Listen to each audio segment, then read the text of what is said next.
So, like everything in medicine, there's always patients that stand out. That's Dr. Christopher Pettit. He's the co-director of the Children's Heart Center at New York Presbyterian Morgan Stanley Children's Hospital and division chief of pediatric cardiology at Columbia University. I am an interventional pediatric cardiologist, which means that I do interventions in the blood vessels near the heart in infants, children, and adults who are born with congenital heart disease. And when I was just a budding interventional cardiologist, I met this little child who was referred to our hospital. This child was coughing up blood, had no energy, and was not able to breathe effectively, who had to be carried from the bus stop into the house. There was a concern that this child had extra blood vessels growing in their lungs. Dr. Pettit brought them in to take a look, but it turns out that the diagnosis was wrong. And when this child got to the catheterization lab, I found that the child had severe pulmonary vein stenosis.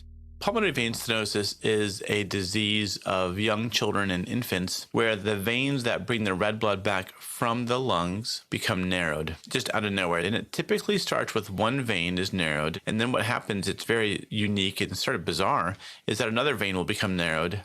And so all the blood vessels are really tight and small, and they close off completely. And when that happens, a person cannot survive. In the cath lab that day, Dr. Pettit saw that in this child, the disease had progressed. All the veins from their left lung were completely closed off.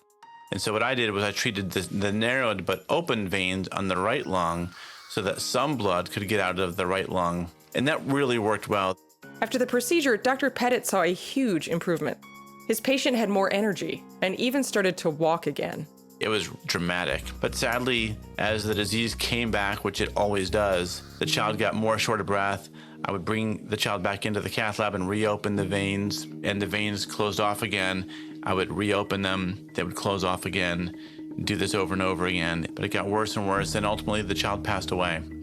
So it was a lesson that many of us have learned in the field, that pulmonary vein stenosis is a really unique disease. And this is a lethal disease, and it comes back and it gets worse no matter what you do. Most people would have been discouraged by this experience. At the time, about 50% of children diagnosed with PVS didn't survive past 2 years. But it actually had the opposite effect on Dr. Pettit. Instead of running away from this difficult disease, he ran right towards it. My mom will tell you I'm very stubborn. I'm also pretty optimistic. So going into medicine, I felt like families want hope. They want someone to give them hope that their child is going to be okay.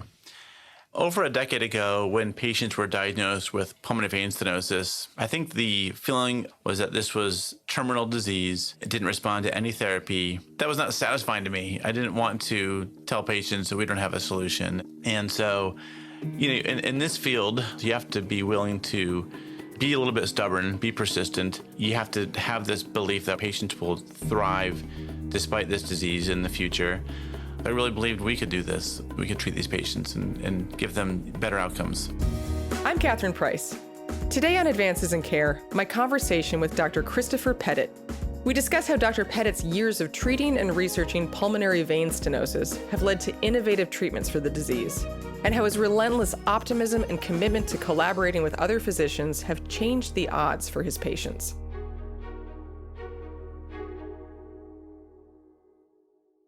So just to give us a sense of the scope of this disease, how prevalent is PVS? We will see at Columbia, at New York Presbyterian Morgan Stanley Children's Hospital, about 2 to 3 new patients every month. Nationally, it's thought that maybe there are 250 to 500 new cases every year, maybe 1,000, but it's a relatively rare disease. And how is it diagnosed? It's usually diagnosed in the first year of life, in the first few months of life, but it's not something that a person is born with.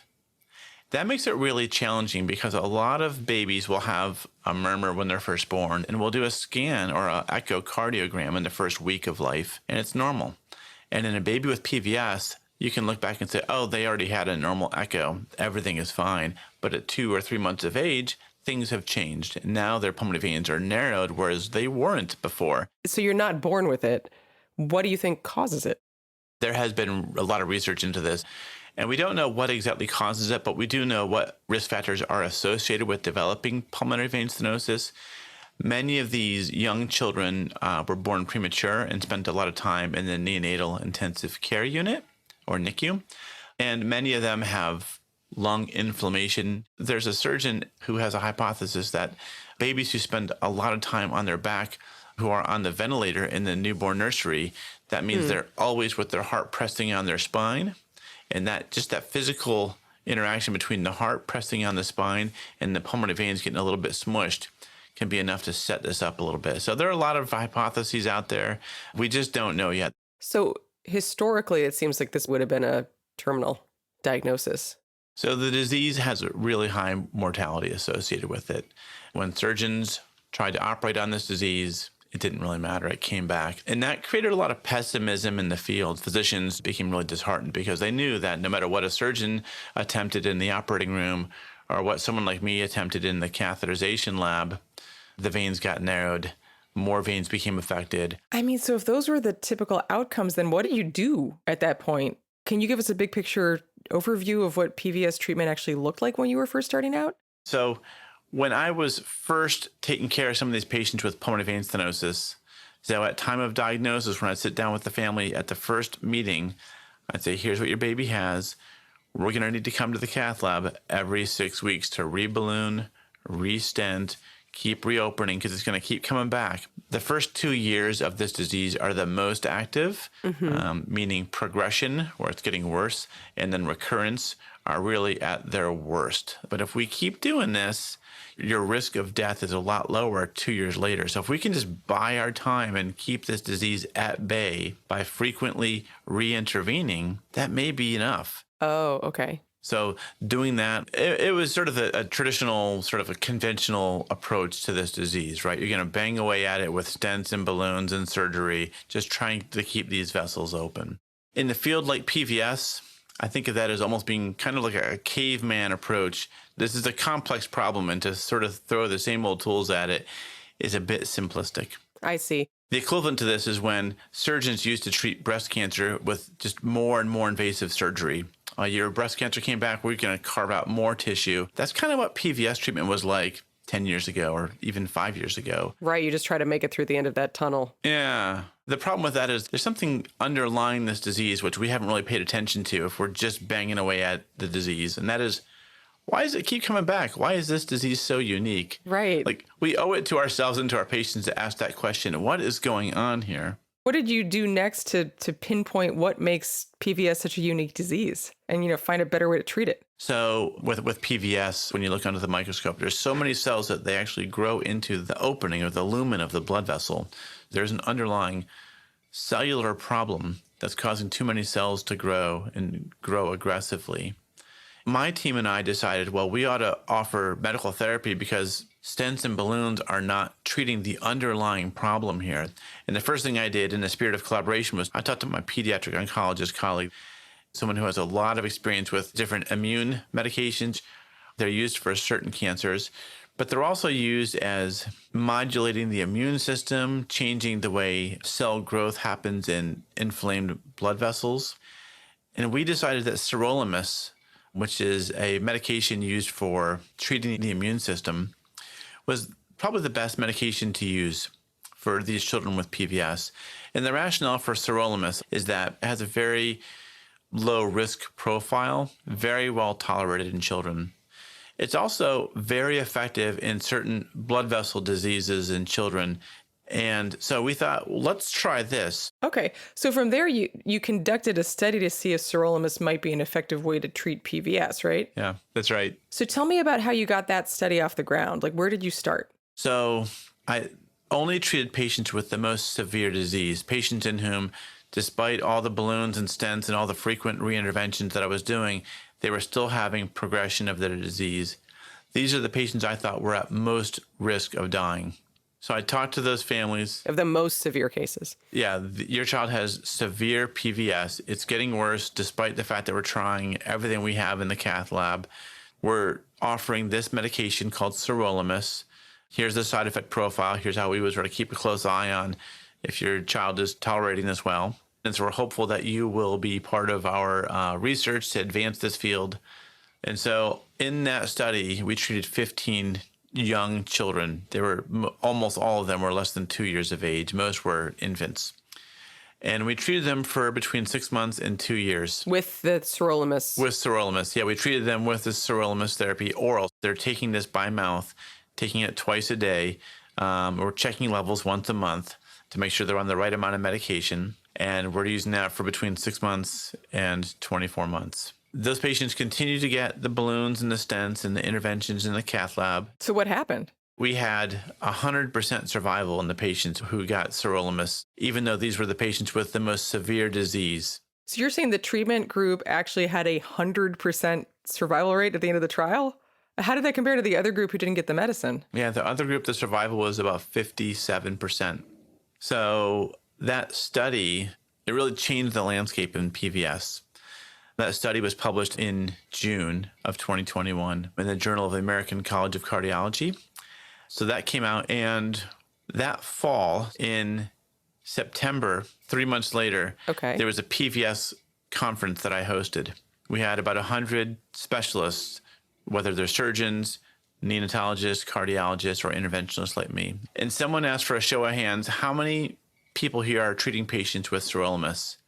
Half the group was already using the medication based upon that, half. So this is a therapy that no one was using, and then just 3 months after your study came out, half of all these specialists were using it? It was a little astounding. The adoption of sirolimus therapy since that study was published has been pretty wide, I'll say. But how does it actually work? Like, do you need a particular kind of team in place in order to properly dose and deliver the sirolimus treatment? That's the most important lesson that I try to tell clinicians. As you can imagine, after the study, and even now, I get emails and phone calls and text messages from colleagues who are thinking about starting a PVS program, or they have a baby and they're thinking about starting sirolimus, and they're asking, well, what dose? When should I start it? What would you do? And the first thing I tell them is find a colleague who can help you with using the sirolimus, because as a cardiologist, you probably don't have the experience or the expertise to look for the complications from this drug. I see. So you have to have experts who really know how to communicate with the general pediatrician who's giving vaccines. You have to know what to do if they have a fever and they're on sirolimus. All these things that as cardiologists, we don't think about. So they need to find that colleague, that partner who can help them avoid the complications and dose this the right way. So you're saying a treatment like this really isn't possible without some kind of teamwork and collaboration? Yeah, so collaboration is really important for patients like this because not one person is going to discover all of the important components to therapy. One of the advantages of what I do is that I can take care of and open up vessels that are severely narrowed, like they're almost closed, or completely closed off. If I can see the target, I can usually push through with a novel kind of wire. We call these CTO wires, chronic total occlusion wires. Okay. And so this can revascularize parts of the lung that didn't have blood flow for a month, a couple of years. And they've revolutionized what we can do for children and young adults. But there are some vessels that I can't get to. There are patients where the anatomy or their size makes it so that it's better if I work with a surgeon, for example. Yeah, I actually wanted to ask you about that because I understand you've collaborated with Dr. Emil Basha on cases like this. And I was wondering, how do you work together to get these totally closed off vessels open? Dr. Basha, of course, is the chief of cardiac surgery at New York Presbyterian and Columbia University. Dr. Basha and I have collaborated on a number of these procedures now where with veins that are completely closed off, he's able to reopen them surgically, and then I put a stent into those vessels right then instead of waiting until they come back to the cath lab. Okay. We call that a hybrid procedure because it's both surgery and cath in the same sort of theater. And the patients come out with opened vessels with stents. So you're essentially next to each other in the OR doing this? Yes. Okay. And Dr. Basha does one step further. He puts a little hole in the heart so that I'm able to get through that hole into those veins much more easily. So he's setting up the future interventions for those patients as well. Oh, wait, tell me more about that. So you mean it's a hole that you then can use later if you have to go back in to reopen the veins? Right. And when I do a heart catheterization, in order to get access to the left side of the heart, I need to go through a wall that separates the left and the right sides. Some babies are born and have a hole in that wall, but many babies and children, that wall is completely closed off. And so to get over to the left side, I need a hole. I can either create it myself, but if the surgeon creates it, that's fantastic, because then that hole is going to stay there and I can use that for future heart catheterizations. Gotcha. Okay. Is there anything about Dr. Basha in particular that makes him a good collaborator? We, as I think you know, interviewed him earlier for this podcast. I mean, everything about Dr. Basha makes him a great collaborator. There aren't that many amazing technical surgeons who do congenital heart surgery. There are maybe 4 or 5 on the planet, and he's one of them.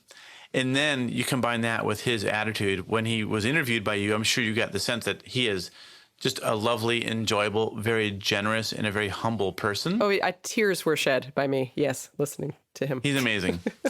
And he is always thinking, what's the best way to treat this patient? Not how can I treat this patient, or I should do operations on this patient, but what's the best, least invasive way to take care of this child with heart disease? He approaches every patient that way. We sit next to each other in our patient management conference, and all the time he's looking over at me. What can your team do in the cath lab? Can you take care of this? So he's always thinking in a collaborative way. And it resonates with my team, I should say, because the cath team is the same way. We look to the surgeons to collaborate. Hey, we should do this together. I mean, it's just really cool the way that you're collaborating with all these different people, you know, and I understand you're also working with your colleagues in the genetics lab at Columbia to find genetic connections or causes of PVS, right? So can you tell me about that research? So, like you asked me before, who gets this disease? And the short answer is we don't know. We know kind of, if we look back, we'll say, oh, there's a common thread here, but there's not one characteristic which defines the risk factor. We believe there has to be some sort of genetic or molecular profile, some sort of signal. Maybe there's a blood test that we can do in the future so that babies who are in the NICU or a baby who's had heart surgery, we can test for this, detect it early, and say, hey, it looks like you have a blood test which is suggestive of the development of PVS. What's that going to look like? It's probably going to be what we call a biomarker. And biomarkers which tell us that there's the early development of PVS. We're also hoping that using biomarkers, we can measure the progression, and we can have a blood test to tell us, things are cooling off now. Your PVS is at bay.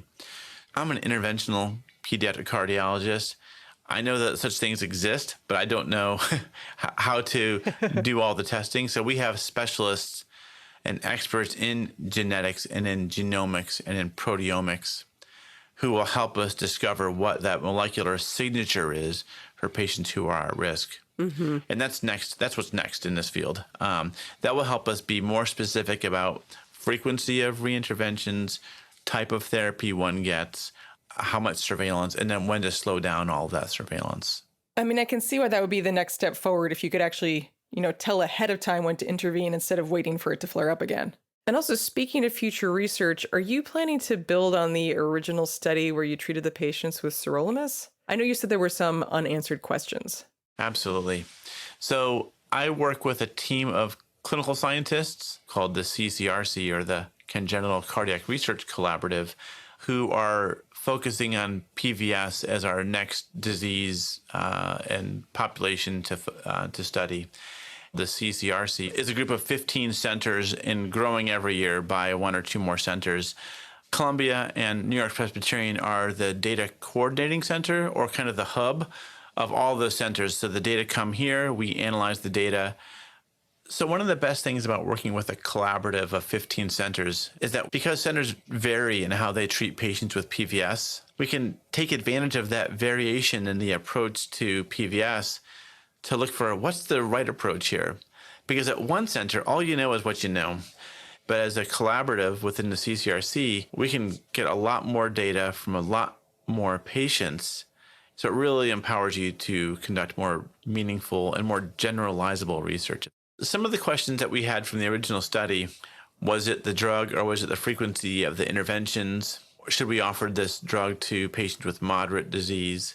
Some of those questions we will absolutely answer with the CCRC data. I mean, putting this all together, can you tell me a bit about how outcomes and prognoses have changed since you started in this field, considering all of these advances? Like, if you saw that child from the story you told at the beginning of our conversation today, do you think that the outcome would have been different? I think so. First off, at the time, I didn't have any belief that we could open a completely closed vein.